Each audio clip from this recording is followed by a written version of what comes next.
आप देख रहे हैं इंडिया टाउन न्यूज, भारत की बात।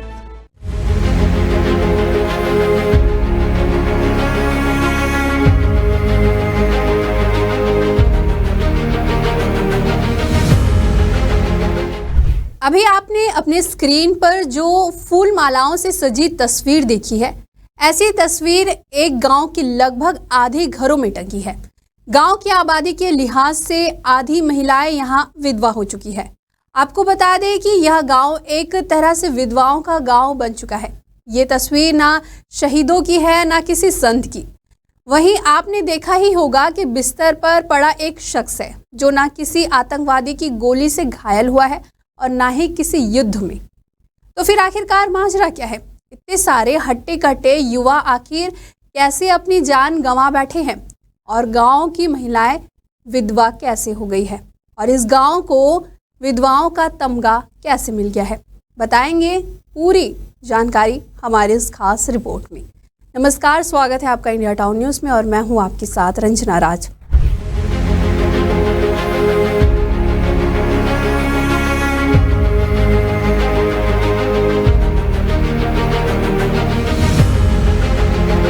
यह तो सभी लोग और शराबी व्यक्ति तक जानते हैं कि शराब हर बुराई की जड़ है।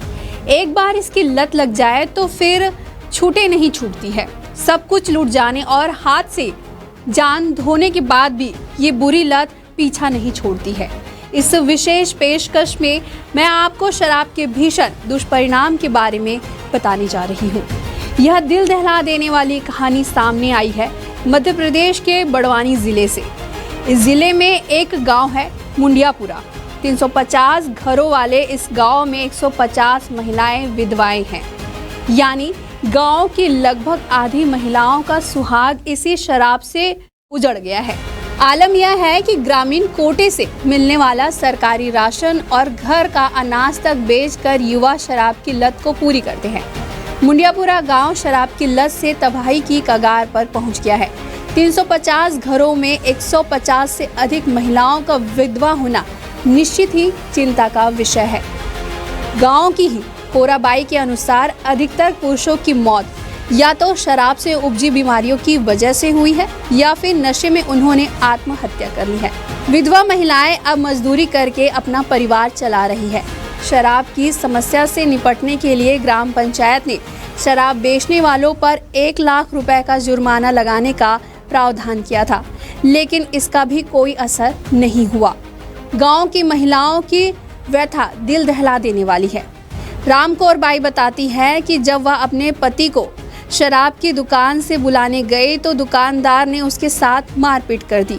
गंगाबाई का पति शराब पीकर उसके साथ मारपीट करता है। शांताबाई ने अपने पति को शराब की वजह से ही खो दिया है। हमारे गांव में बहुत सारी दिक्कत है वैसे तो, पर शराब की ज़्यादा है, बहुत ज़्यादा है। क्या नुकसान है शराब से? जो नई पीढ़ी है वो सब उनकी डेट हो रही है शराब पी पी के। कितने साल के लोग मर गए हैं शराब पी? 20, 25, 30, 35 ऐसे। शराब को रोकने के लिए कभी आप लोगों ने शिकायत दर्ज कराई है? शिकायत करी है ना, बहुत बार करी है। क्या आश्वासन मिला है? हो जाएगी करके वापस भेज देते, जहाँ पर भी जाते हैं वहाँ पर। सर शराब पीकर जवान महिलाएं विधवा हो गई और बच्चे सभी शराब पीकर हमारे पति भी परेशान करते थे पहले, अभी 2-3 महीने से नहीं पी रहे। अच्छा, आपके पति पीते थे? हाँ। आपको मारपीट करते थे? हाँ। जो महिलाएं विधवा हुई अब उनका जीवन कैसे चल रहा है? क्या कर रहे हैं वो? मजदूरी कर रहे हैं। क्या चाहते हैं आप लोग? शराब बंद होना चाहिए। नर्मदा बचाओ आंदोलन के कार्यकर्ता और इसी गांव के निवासी राहुल यादव के मुताबिक गांव में ऐसा कोई भी घर नहीं बचा है जहां कोई ना कोई शराब पीता हो। ग्रामीणों ने कई बार थाने, एसडीएम और जन सुनवाई में शिकायत की है। एक मौत के बाद चक्का जाम भी किया गया, लेकिन प्रशासन की ओर से कोई भी ठोस कार्रवाई नहीं की गई है। गाँव वासियों की एकमात्र मांग है शराब बंदी, वरना आने वाले समय में यहाँ सिर्फ विधवाएं ही बची रह जाएंगी। नशे की लत में युवा पीढ़ी भी पूरी तरह से डूब चुकी है। महिलाएं दिन भर मजदूरी करके पैसा कमाती है। शाम को पति मारपीट कर महिलाओं से पैसे छीन लेते हैं और शराब पी जाते हैं। कुछ रोज पहले ग्राम पंचायत ने फरमान जारी किया कि गांव में यदि शराब बेची गई तो 1 लाख रुपए का जुर्माना लगाया जाएगा। उससे जनहानि हो रही है।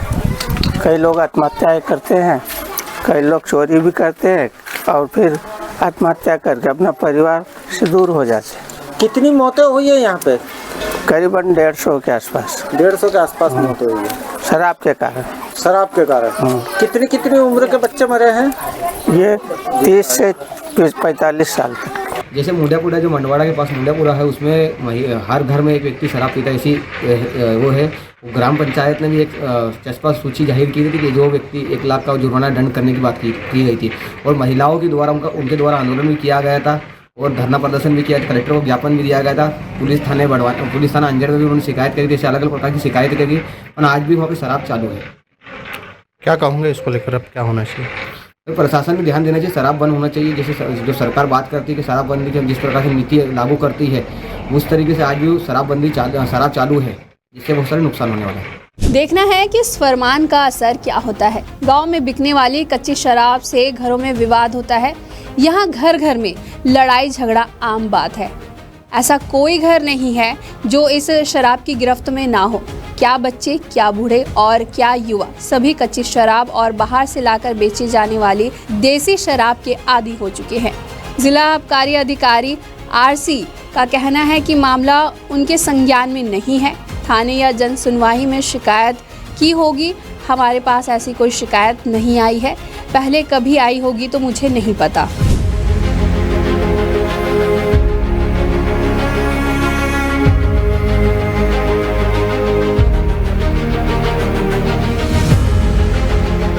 शराबबंदी के नारे इस देश में दशकों से लगते आ रहे हैं। सियासी दल में भी अपने मैनिफेस्टो में शराबबंदी के मुद्दों को शामिल करते आ रहे हैं, मगर चुनाव जीतने के बाद हमारे नेता सब कुछ भूल जाते हैं। बड़वानी जिला प्रशासन तक बात पहुंचाने के बाद भी मुंडियापुरा गांव में इस अभिशाप से मुक्ति ना मिलना और जिला आबकारी अधिकारी के मामले से अनजान बने रहना, ये तो और भी चिंता की बात है।